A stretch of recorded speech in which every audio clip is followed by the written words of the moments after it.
ఇప్పుడున్న ఈ competition world లో మనం కంటెంట్ క్రియేట్ చేసి యాడ్స్ రన్ చేసి జెన్యున్ లీడ్స్ జనరేట్ చేయడం ఎంత కష్టమో ఆర్గానిక్ గా లీడ్స్ రావడం కూడా అంతే అలా వచ్చిన లీడ్స్ ని మనం బిజినెస్ కింద కన్వర్ట్ చేసుకోవడం చాలా ఇంపార్టెంట్. ఈ రోజు మనకి ఒక ఆర్గానిక్ లీడ్ వచ్చింది, సద్గురు పీవీసీ పైప్స్ నార్కట్పల్లి. వాళ్ళు చేసిన మెసేజ్ కి ఇమీడియట్ గా రెస్పాండ్ అయ్యి కాల్ కనెక్ట్ అయ్యా. కాల్లో నాకు అర్థమైంది ఏంటంటే వాళ్ళు మన కంటెంట్ ని ఫాలో అవుతున్నారు, అలాగే మన ప్రీవియస్ క్లయింట్స్ ఫీడ్బ్యాక్ అంతా చూసిన తర్వాతనే వాళ్ళు మనకి కనెక్ట్ అయ్యారు అని. సద్గురు పీవీసీ పైప్స్ వాళ్ళ brand and business digital growth కోసం ఇమీడియట్ గా డిజిటల్ మార్కెటింగ్ సర్వీసెస్ కోసం చూస్తున్నారు, అలాగే ఈ రోజే మీట్ అవ్వాలి అనుకుంటున్నారు అని నేను కూడా 150 కిలోమీటర్స్ డిస్టెన్స్ అని చూసుకోకుండా ఇమీడియట్ గా కార్ తీసి బయలుదేరిపోయా.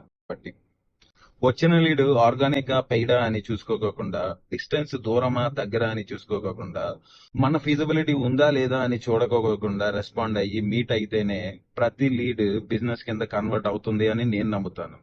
ఎందుకంటే మాకు కస్టమర్ నమ్మకమే ముఖ్యం. మరి ఇంత ఫాస్ట్ రెస్పాన్స్ కి ఈ లీడ్ బిజినెస్ గా జనరేట్ అవుతుందా? నెక్స్ట్ అప్డేట్స్ కోసం బూమరాంగ్ మీడియాని ఫాలో అవ్వండి.